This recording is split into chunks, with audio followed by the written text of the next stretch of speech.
5ই আগস্টের পূর্ববর্তী সময়ে যারা ছাত্রলীগ করত সে গোপনে জামাতের নেতাকর্মীদের সাথে যোগাযোগ রাখত, তারা পরবর্তীতে 5ই আগস্ট পরবর্তীতে আত্মপ্রকাশ করেছে ছাত্র শিবির হিসাবে।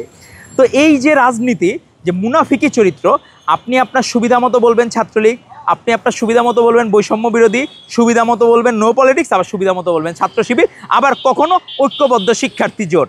আপনাদের বিরুদ্ধে সামান্য রিট করাতে আপনারা তাকে গণধর্ষণের হুমকি দেন। আর যদি আপনারা কোনো জায়গায় নির্বাচিত হন, তাহলে মনে হয় না আমাদের বাংলাদেশের কোনো মা বোন বা শিক্ষার্থী নিরাপদ থাকবে এই বাংলাদেশে। বাংলাদেশের মানুষ বলা শুরু করেছে, সংগঠনের পরিচয় দিতে দ্বিধা যার, সে হয় মুনাফিক বা গডফাদার। তো এখন মুনাফিকি চরিত্র মানে হচ্ছে কি, আপনি যা বলেন তা করেন না, এটা হলো মুনাফিক। আর রাজনৈতিক মুনাফিক বলা যায় তাদেরকে যে সে যে সংগঠন করে, কিন্তু সে সুযোগ পাইলে অনেকটা পরগাছার মতো বিভিন্ন জায়গায় সে বিভিন্ন পুষ্টি নেয়। আমরা যে পরগাছা বা পরজীবীর সংজ্ঞা পড়েছি, আমাদের আছে যে মেডিকেল সায়েন্সের ভাষায় অপরচুনিস্টিক ইনফেকশন হয়, সেখানে অপরচুনিস্টিক ফাঙ্গাস, অপরচুনিস্টিক ভাইরাস। সে কি করে, সে দুর্বল থাকে কিন্তু সবল হয় যখন সে কোনো জায়গায় বডির মধ্যে থেকে পুষ্টি উপাদান পায়, তখন সে আপার হ্যান্ডে নিয়ে যায়।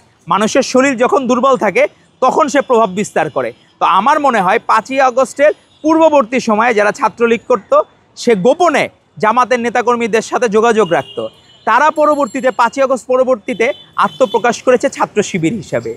তো এই যে রাজনীতি, যে মুনাফিকি চরিত্র, আপনি আপনার সুবিধা মতো বলবেন ছাত্রলীগ, আপনি আপনার সুবিধা মতো বলবেন বৈষম্য বিরোধী, সুবিধা মতো বলবেন নো পলিটিক্স, আবার সুবিধা মতো বলবেন ছাত্র শিবির, আবার কখনো ঐক্যবদ্ধ শিক্ষার্থী জোট। কালার এক্সপার্ট, জর্জ স্যাপ এবং মাইল্ড অন হ্যান্ডস টেকনোলজি সমৃদ্ধ অরিক্স ক্রিস্টাল ওয়াশ আপনার লন্ড্রি এক্সপার্ট। তো এই যে আপনার একই চেহারার মধ্যে বিভিন্ন রূপ, আপনি কি এটা সিনেমা পাইছেন, নাটক পাইছেন? বাংলাদেশের রাজনীতিতে যারা সিনেমা করতো, নাটক করতো, তাহাজ্জুদের নামাজের নাটক করতো ফ্যাসিস্ট হাসিনা, সে নিজে তার গণভবনে এখনও জিনিস নাই যে খারাপ জিনিস নাই যে পাওয়া যায় নাই, কিন্তু তাহাজ্জুদের কিন্তু গল্প করতো। তো আপনারাও যে গল্প করেন এটি মুনাফিকি চরিত্রের সাথে মিলে যায়। আর গডফাদার মানে হচ্ছে আপনারা যে মাফিয়াতন্ত্র কায়েম করেছেন, আপনারা বীরশ্রেষ্ঠ মতিউর রহমানকে হাইজ্যাকার বলেছে আপনাদের একজন ইয়েতে, তাকে তো আপনারা আইনের আওতা নেন নাই।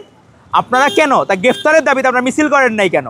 আপনারা তো এত কিছু, আপনারা নাকি মাস্টার মাইন্ড ছিলেন, স্বঘোষিত মাস্টার মাইন্ড, তো আপনারা কেন তার গ্রেফতারের দাবিতে মিছিল করেন না কেন? আপনারা কেন এই গডফাদার সুপ চরিত্র, আপনাদের একজন কর্মী সে বলে সাধারণ শিক্ষার্থীকে আসলে গোপনে শিবির, আলী হোসেন নামে একজন, আমাদের যে বোন হাইকোর্টে রিট করেছে একজন ক্যান্ডিডেট আপনাদের ছাত্র শিবিরের, সম্ভবত ঢাকা বিশ্ববিদ্যালয়ের সভাপতি, তার বিরুদ্ধে, তাহলে তার বিরুদ্ধে কি কথা বলা যাবে না?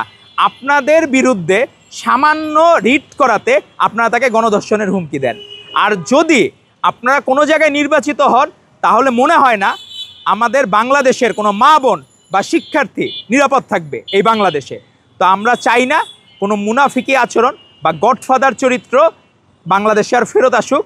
আমরা চাই যে আপনারা আপনাদের পরিচয় দিতে যাতে গর্ববোধ করার মতো কাজ করেন, কিন্তু আপনাদের গর্বের কাজ তো নাই।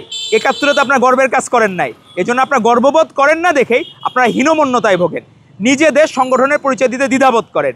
কিন্তু বন্দুকের নলের মুখো, ক্রস ফায়ারের মুখো বলেছে বাংলাদেশ জাতীয়তাবাদী ছাত্রদল জিন্দাবাদ, শহীদ রাষ্ট্রপতি জিয়াউর রহমান অমর হোক, বেগম খালেদা জিন্দাবাদ, তারেক রহমান জিন্দাবাদ।